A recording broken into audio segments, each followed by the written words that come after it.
CBN Governor, Dr. Yemi Cardoso. Of course, this is his first meeting since he took over the leadership of the CBN, of course. And we can see some of the highlights of that communique there, seeing that MPR now has been raised by 400 basis points to 22.75%, and while cash reserve ratio been raised to 45%. And if you look at the liquidity ratio, that's about 30%. So this, of course, is the highlight of what went down today. But of course, we get into the conversation now. I've been joined by Mr. Gospel Obele, who is joining me from the United Kingdom to look at this. He's an economist and, of course, a chief economist at Streetonomics Limited. Thank you for joining us, Mr. Obele. Well, it's good that we kept you waiting. Of course, we wanted to get a highlight of that communique, and finally it's here now. So what are the key takeaways from this briefing for you by Mr. Yemi Cardoso? Thank you very much for having me. Really grateful for the opportunity to be here. So it's not a surprising one, was largely expected. And that's because there's just a conventional push around the fact that inflation is aggressively on the high. And if you take a cue from what has happened in globalized economies or in Western economies, so to say, you'll see that rising interest rates have also led to a significant drop in inflation, almost by half. However, we also see the dynamics that the Nigerian economy is being faced with is pretty much very intricate. Whilst, like I've always said, interest rates are key in terms of being a necessary condition-based instrument to use, in times of high inflationary pressure like this. It's not also ultimately the most complete approach to take, in as much as it's a necessary approach to take. So the most sufficient or complete approach is like what the central bank governor said, working more closely. I'm glad that they've also realized the need to work very closely with the fiscal authorities. And that would mean that in context to that, how do you use a multiple tool mix in terms of leveraging interest rates and other fiscal tools to fight inflation? Because the challenge we're having right now is that even in globalized economies where interest rates have quote unquote brought down inflation, we've seen that the cost of living crisis has worsened. And the cost of living crisis has worsened to a point where consumers cannot spend in real sense, or they are faced with tougher spending choices.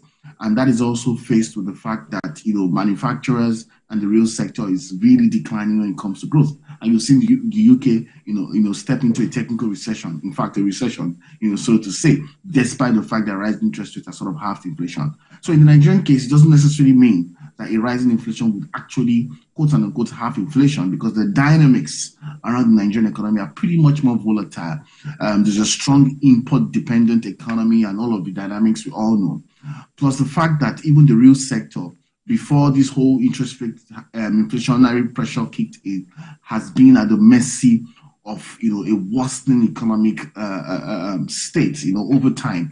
And if you look at the data very well, the last time we really hit a growth that looked as though it was going to help the economy bounce back was sometime around 2013 to 14, 12, almost to 2015. And then from 2016, we had the first inflationary pressure.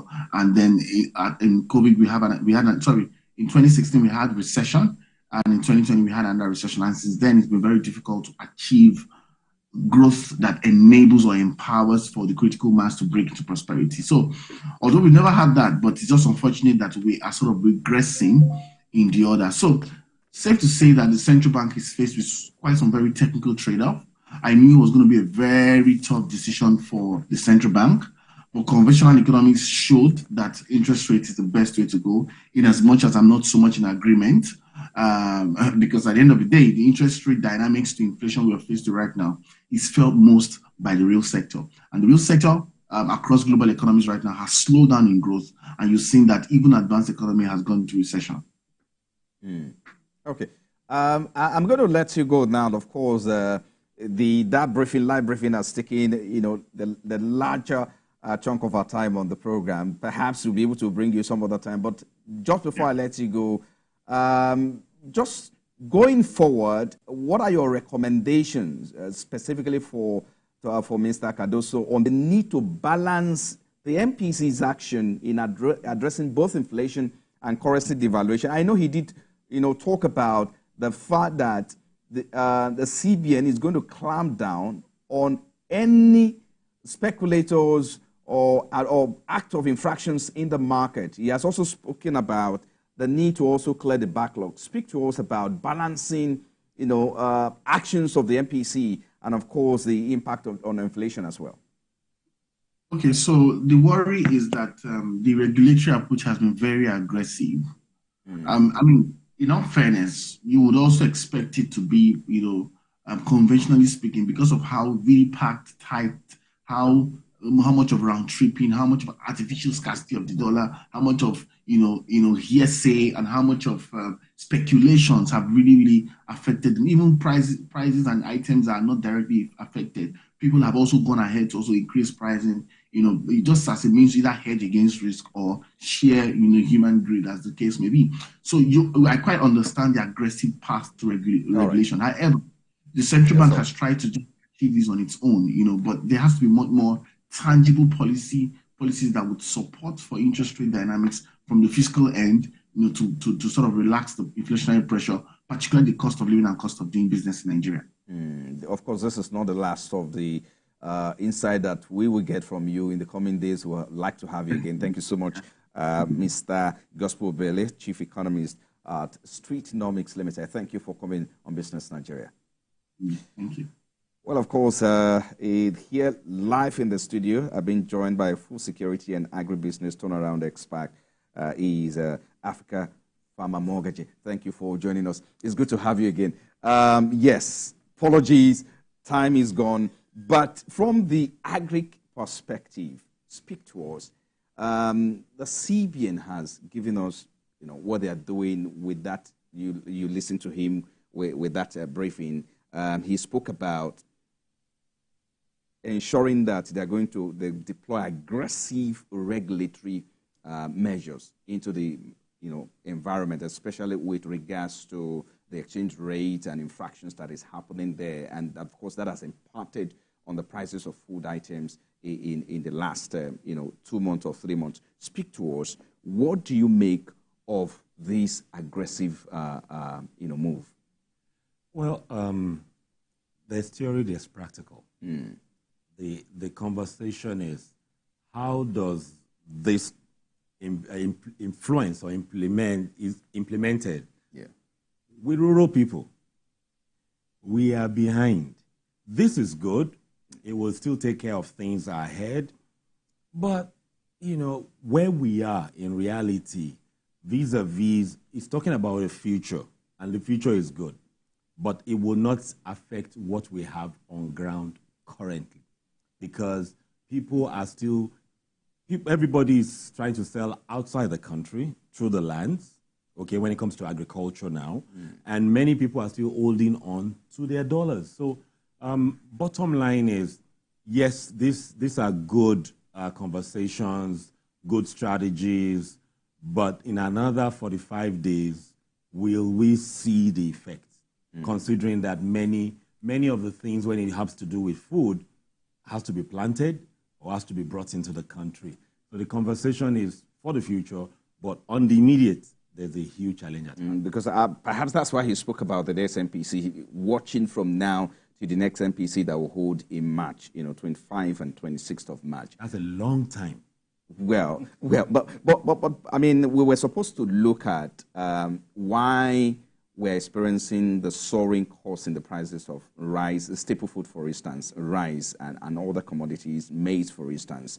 Speak to us. Despite the federal government's effort in that sector, we're still seeing, the prices of these commodities rising. Why is it so? Well, it's because we've not been sincere. When I use the word sincere, is the previous administration, when they started the rice conversation on a major platform in this country, I said that the last president asked another president, where is the light? That they would likely ask him, where is the rice? So now, where is the rice? That was like 9 years ago or 8 years ago. Now, what I'm saying is that there's a lot, all plans and implementations of projects in the country does not reflect the realities. It's always, again, classrooms. Some people thinking they know what should be implemented, and they come about it. So in this country, we have a lot of people who know about agriculture, but they are not involved in agriculture. So when they come with the policies, the last administration put a lot of money in agriculture. Unfortunately, in Nigeria and some part of Africa, you don't throw money to solve agricultural problems. You throw information at it, not money. So when we throw money at it... But when you say not money, I mean, what about the part of funding? Because funding is important. Funding is not first, is not second. Funding is down the ladder. Because when you don't have the right information, all assumptions will make the project or design or whatever it is, what you're planning, not work. So information is missing. When I say information, I mean practical information is missing. The network of people to implement also is missing. We always don't let experts, field experts, get involved. It's always some people with high degrees, that you give the project to that don't make the thing work. So insincerity in terms of what do we need? Should we focus on production of rice, or should we focus on the seed companies to make the seed available? All these conversations is good, but the fundamentals, the seed companies don't have enough seed. The quality seed we need is not available. If the government says, let's go and plant, the whole land of Nigeria with corn or rice, we don't have the seeds. So when we don't have the seeds, no matter there are billions of dollars they want to throw at it, it will not work. Okay. Well, just 30 seconds if you can, speak to this before I let you go. The CBN, because of course we're going to join back live there. The CBN governor is still briefing. So speak to the food inflation at 35.41%. The CBN governor has said, look, all efforts are on ground to ensure that they drive these, down as much as possible as they can. So what are the things that we need to do in the immediate to drive down the cost of, because of course this one, perhaps we may see it as a long term, but what do we need to do in the immediate now? Do we release more grain from the reserve? Do we start importing? A few seconds before I let you go. There's nothing to release, okay? We need to have some measure of importation right now. But what is most important is we need the right people to manage the affairs of agriculture in the country. Currently, they are not experts managing agricultural affairs in the country. Until that is done, we're going to have a huge challenge. I'm still waiting for May. A lot of things that need to happen has not happened. May is round the corner. The right people in the right office. That is very important, to work with the current Minister of Agriculture, who is an administrator. So we need the right people working with him to be able to deliver. Until we fix that, every other permutation will go wrong. Well, I think we need to leave it there. We'll find time to bring you back again. The food security and agribusiness turnaround expert, Africa Mogaje. Thank you for coming on Business Nigeria. Thank you for having me. All right, great insight there. But let's get straight to Abuja now. But let's join, the communique, which is also still going. And let's get back now. Helping to create a better environment, okay, for Nigeria. Having said all that, I think it's also important that Nigerians must also understand certain things that are basic, so that, it's necessary to be able to see where the future is going. A tax to GDP ratio of 7.1, quite frankly, is one of the lowest in the whole world. It's one of the lowest. In fact, the recommendation for proper sustainable development is in the region of 30 upwards. Now, you can ask, how did we get to 7.1? Why is it 7.1 when it should be multiples of that? That is a discussion for an entirely different day, but that is what it is. So anybody having the expectations that, it's all going to be turned around overnight from the fiscal side is not likely to, it's not going to happen. But what is likely to happen is that 7-to-1 will continue to grow in an upward trajectory that will be to the benefit of Nigerians, and then get to that level where there's comfort all round. In the meantime, of course, it is for Nigerians to monitor these things, and also, from every indication, the federal government is putting in place certain palliatives that will help the difficult times that Nigerians are going through until we get to a situation where some of these things begin to improve. I thought it was important to say this, that the commitment is there, certainly from the central bank, and from what I can see, the federal government of Nigeria. The commitment is there. The difficult decisions have been taken. We're now at the stage where we're trying to rebuild and rebuild better, and rebuild in a way that those who now come will see that they have something on the ground that is sustainable.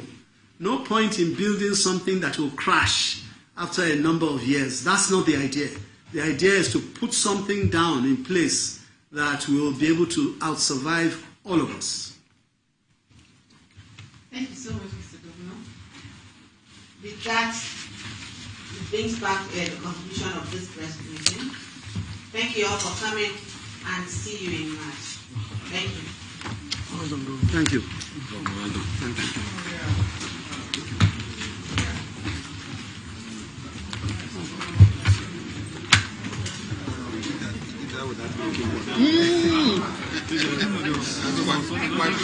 Quite an oration. Thank you. Thank you. Oh, sure. Thank you.